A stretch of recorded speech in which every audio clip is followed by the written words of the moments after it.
born.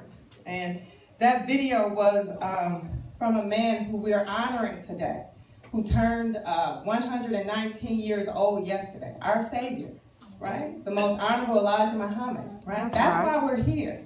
That's why we came out of our homes, because he created some gems.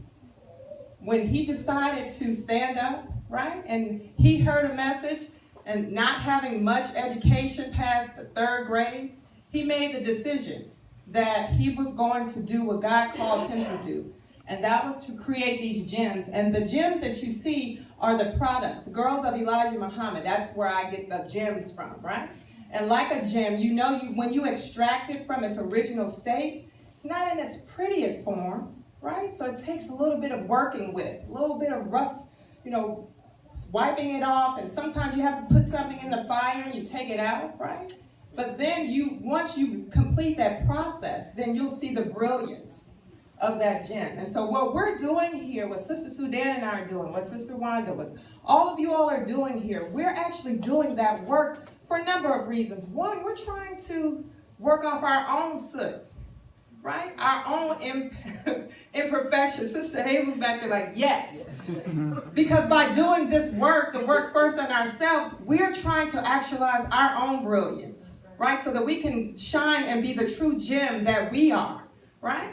And so the first line that you see, or the first collection that you're going to see, are going to be these young girls, and they're going to come out, and what they're going to come out in are going to be clothing that actualize and accentuate the beauty, right? The world that we live in tells us that you're beautiful when all of your skin is out.